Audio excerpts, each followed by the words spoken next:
తెలంగాణ రాష్ట్ర ప్రజలను కలవకుండా, సచివాలయానికి రాకుండా, ఫామ్ హౌస్ నుంచి పాలన చేసే ముఖ్యమంత్రి కేసీఆర్ తెలంగాణ రాష్ట్రానికి అవసరమా అని ప్రధానమంత్రి నరేంద్ర మోడీ ప్రశ్నించారు. ఇక నుంచి తెలంగాణలో బీజేపీ తడాఖా ఏమిటో చూపిస్తామన్నారు. రాష్ట్రంలో బీఆర్ఎస్ పాలనను మట్టిలో కలిపి రామ్జీగోండు, కొమరం భీంలను ప్రేరణగా తీసుకుని రాష్ట్రంలో మొదటిసారి బీజేపీ ప్రభుత్వాన్ని ఏర్పాటు చేయనున్నామని ప్రధాని మోడీ అన్నారు. నిర్మల్ పట్టణంలో ఆదివారం ఏర్పాటు చేసిన ఎన్నికల ప్రచార బహిరంగ సభలో ప్రధాని మోడీ ప్రసంగించారు. ఈ భారీ బహిరంగ సభలో బీజేపీ శ్రేణులు, కార్యకర్తలు అధిక సంఖ్యలో పాల్గొన్నారు. सरस्वती मां के चरणों में मेरा प्रणाम। ఈ గడ్డపై పుట్టిన కోమరం భీం, రామ్జీ గోండ్ వంటి ఆదివాసీ యోధులకు నా నివాళులు। रामजी गोंड ने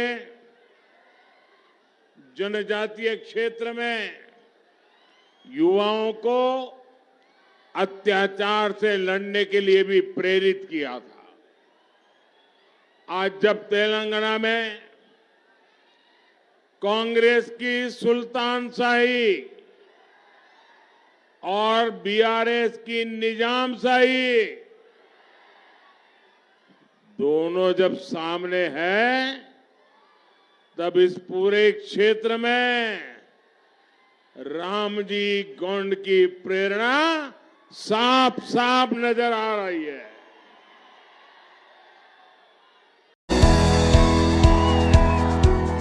मैं कब से देख रहा हूं ये बच्ची तिरंगा झंडा लेकर के ऐसे देखिए वो भारत माता बन के आई है। वाह वाह वाह, देखिए हर नौजवान को प्रेरणा दे रही है बच्ची। शाबाश शाबाश बेटे। ये जो मैं जन सैलाब देख रहा हूं, जहां जहां मेरी नजर पहुंच रही है, लोग ही लोग नजर आ रहे हैं जो अपने आप को राजनीति के तिस्मारखा मानते हैं, जो अपने आप को राजनीति के बड़े ज्ञानी मानते हैं, वो आकर के यहां देख लें, तेलंगाना में बीजेपी की सरकार बन रही है। तेलंगाना आज सकला जनुला सौभाग्य तेलंगाना, इसके निर्माण के लिए बीजेपी के साथ खड़ा है पूरा तेलंगाना। तेलंगाना कह रहा है, तेलंगाना में पहली बार बनेगी बीजेपी सरकार। मेरे साथ बोलेंगे आप लोग?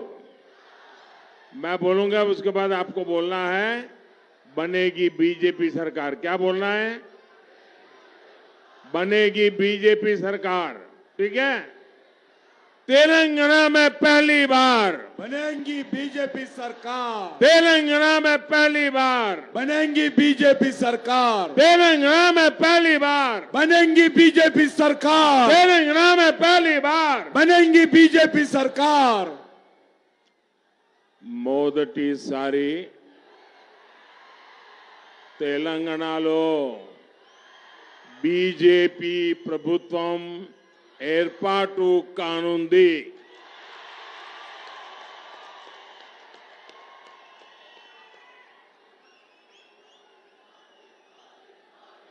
రామ్జీ గోండ్ స్ఫూర్తితో ఈరోజు మనమందరం కూడా ఈ యొక్క గిరిజన ప్రాంతాల్లో, ఆదివాసీ ప్రాంతాల్లో పనిచేస్తా ఉన్నాము। కానీ కాంగ్రెస్ నేతలు సుల్తాన్ తరా పరిపాలన, బీఆర్ఎస్ నేతలు నిజాం తరా పరిపాలన ఈరోజు మనకు అందిస్తున్న విషయము చూస్తా ఉన్నాము। అందుకే రామ్జీ గోండ్ స్ఫూర్తితో మనమందరం ముందుకెళ్లాల్సినటువంటి అవసరం ఉంది। సకల జనుల సౌభాగ్య తెలంగాణ నిర్మించడానికి మనమందరం ప్రయత్నం చేయాల్సినటువంటి అవసరం ఉంది। తెలంగాణలో మొదటిసారి భారతీయ జనతా పార్టీ పూర్తి మెజార్టీతో అధికారంలో రానున్నదని ఈరోజు మనం చేస్తా ఉన్నాం। నా కుటుంబ సభ్యులారా, बीआरएस ने आपको सिवाय विश्वासघात के कुछ नहीं दिया है। आज तेलंगाना हजारों करोड़ के कर्ज में डूबा हुआ है। आज तेलंगाना की पहचान हजारों करोड़ रुपए के इरिगेशन स्कीम से होती है। अपनी कार की स्टीयरिंग किसी और पार्टी को थमाकर यहां के मुख्यमंत्री फार्म हाउस में शिफ्ट हो गए हैं। केसीआर को आपके बच्चों के भविष्य की चिंता नहीं है। केसीआर को सिर्फ अपने बच्चों की, अपने परिवार के भविष्य की चिंता है। क्या तेलंगाना को ऐसा मुख्यमंत्री चाहिए जो जनता से मिलता नहीं? क्या तेलंगाना को ऐसा मुख्यमंत्री चाहिए जो जनता को मिलता ही नहीं है? ऐसा चाहिए क्या? ऐसा मुख्यमंत्री चाहिए क्या? उसे हटाओगे कि नहीं हटाओगे? निकालोगे कि नहीं निकालोगे? आखिर फार्म हाउस सीएम की तेलंगाना को कोई जरूरत है क्या भाई? क्या तेलंगाना को ऐसा मुख्यमंत्री चाहिए जो कभी सचिवालय न जाता हो? ప్రజలను కలవని ముఖ్యమంత్రి మనకు అవసరమా? फार्म हाउस मुख्यमंत्री మనకు అవసరమా? सचिवालय आने की వెళ్ళని मुख्यमंत्री మనకు అవసరమా?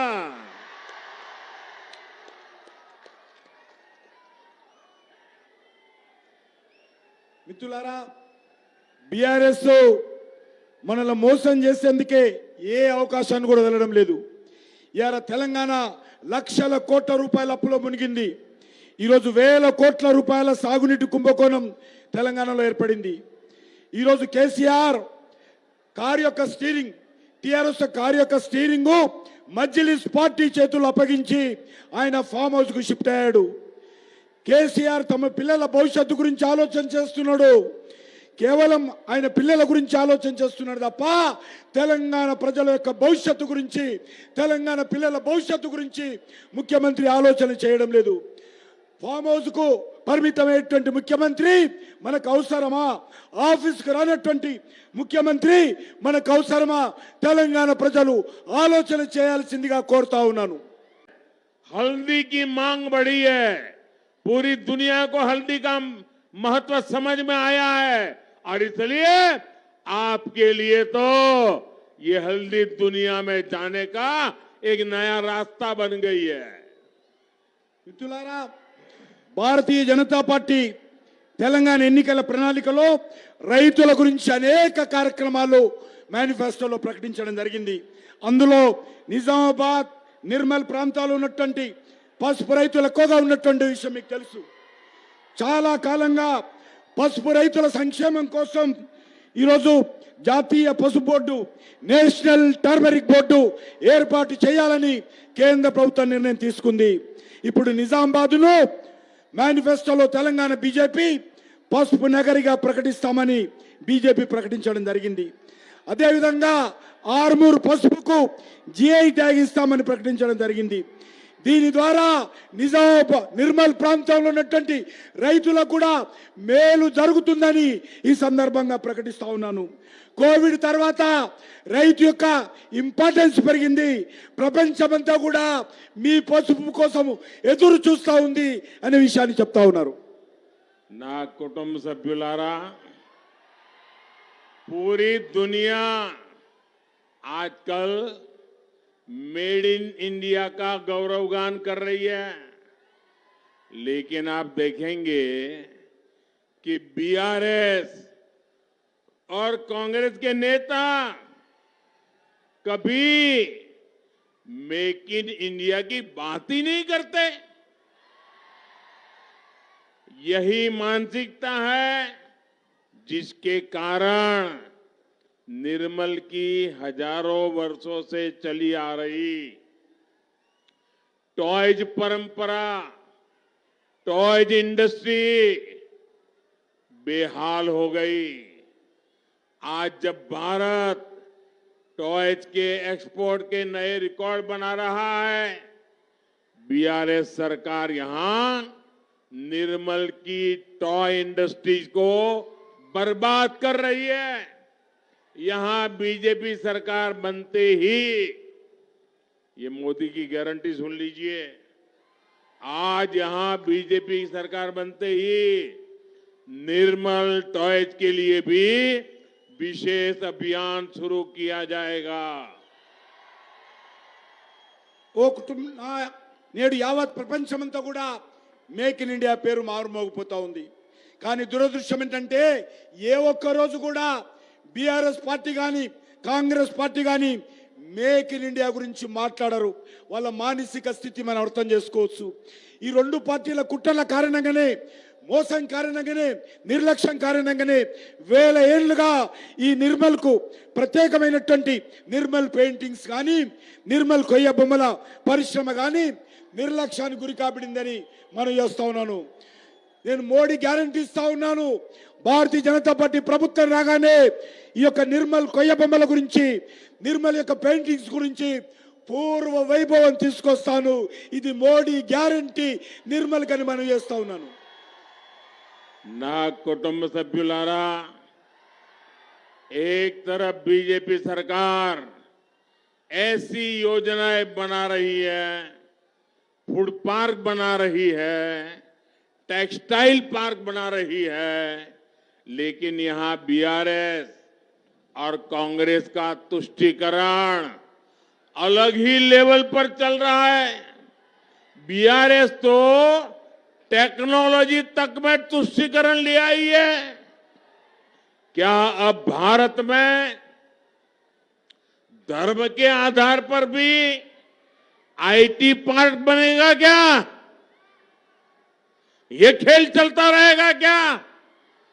क्या ये भारत के संविधान का सम्मान है क्या? ఒకవైపు భారతీయ జనతా పార్టీ ఫుడ్ పార్కులు, టెక్స్టైల్ పార్కుల గురించి మాట్లాడుతుంది. వరంగల్లో కూడా మెగా టెక్స్టైల్ పార్క్ మంజూరు చేయడం జరిగింది. కానీ దురదృష్టం ఏంటంటే ఈ రాష్ట్రంలో, దేశంలో ఉన్నటువంటి కాంగ్రెస్ పార్టీ కానీ బీఆర్ఎస్ పార్టీ కానీ బుజ్జగింపు రాజకీయాలు చేస్తూ ఉంది. బీఆర్ఎస్ పార్టీ ఒక అడుగు ముందుకెళ్ళి టెక్నాలజీ విషయంలో కూడా బుజ్జగింపు ఆలోచన చేస్తూ ఉంది. మీరు చూశారు ఎప్పుడైనా భారతదేశంలో ఎక్కడైనా కూడా మతం పేరుతో ఐటీ పార్కులు పెట్టించినటువంటి పరిస్థితి ఉన్నదా? కానీ ఈరోజు కాంగ్రెస్ పార్టీ ఈరోజు తెలంగాణలో మతం పేరు మీద ఐటీ పార్కులు పెడతామని చెప్పడం ఏదైతున్నదో చాలా సిగ్గుచేటు. ఇది ఓట్ల ఆట ఆడుతా ఉన్నారు. ఇది భారత రాజ్యాంగానికి ప్రమాదకరము. ఇంత దుర్మార్గంగా కాంగ్రెస్ పార్టీ వ్యవహరిస్తూ ఉంది. నా కుటుంబ భారత రత్న కూడా అంబేద్కర్ కు, బాబాసాహెబ్ అంబేద్కర్ కు కాంగ్రెస్ పార్టీ ఇవ్వలేదు. కానీ భారతీయ జనతా పార్టీ బాబాసాహెబ్ అంబేద్కర్ జీవితం ముడిపడినటువంటి 5 పవిత్ర స్థానాలను పంచతీర్థ పేరుతో అభివృద్ధి చేశాను. కాంగ్రెస్ పార్టీ ఏనాడు కూడా తెలంగాణలో ఎస్సీ, ఎస్టీ, బీసీ నేతలను ముందుకు రానియలేదు. బీఆర్ఎస్ పార్టీ కూడా దళితుని సీఎం చేస్తానని అన్యాయం చేయడం జరిగింది. కానీ సీఎం ఆయన కేసీఆర్ ఎవరైతే ఉన్నారో ఆయన సీఎం కావడమే కాదు, ఆయన కలలు కంటున్నాడు కొడుకును సీఎం చేయాలని. ఆయననే ప్రోత్సహిస్తున్నాడు. ఎస్టీలకు ఈ 2 పార్టీలు కూడా కాంగ్రెస్ బీఆర్ఎస్ మోసం చేశాయి. కానీ భారతీయ జనతా పార్టీ ఒక దళిత మహిళను, ద్రౌపది ముర్ము గారిని రాష్ట్రపతి చేస్తే కాంగ్రెస్ బీఆర్ఎస్ కలిసి ఈ ట్రైబల్ మహిళ రాష్ట్రపతి కాకుండా అడ్డుకున్న విషయాన్ని మనం చేస్తా ఉన్నాను. వీరి దశాబ్దాల ఆకాంక్షలను పూర్తి చేసే లక్ష్యంతో వర్గీకరణ వేగవంతం చేయడానికి బీజేపీ ప్రభుత్వము ఒక కమిటీని ఏర్పాటు చేయబోతుంది. ఈ కమిటీ దళితులకు న్యాయం చేయడంతో పాటు మీ సాధికారతను కూడా సరికొత్త దారులు తెరవనున్నది. మాదిగ సామాజిక వర్గానికి సంబంధించి కీలకమైనటువంటి న్యాయ ప్రక్రియ సుప్రీంకోర్టులో ఉంది. ఇందులో కూడా మాదిగలకు న్యాయం జరిగే విధంగా కేంద్ర ప్రభుత్వము అన్ని రకాలుగా అండగా నిలబడుతుందని మనం చేస్తా ఉన్నాం. బీజేపీ ప్రభుత్వం వస్తే కేంద్రము రాష్ట్రము కలిసి డబుల్ ఇంజన్ సర్కార్తో ఈ ప్రాంతాన్ని అభివృద్ధి చేయడానికి, దేశం ఈ అభివృద్ధిని వేగవంతంగా పరుగులెత్తించడానికి ఉపయోగపడుతుంది. కాబట్టి డబుల్ ఇంజన్ సర్కార్ను తీసుకురావాల్సిందిగా కోరుతా ఉన్నాను.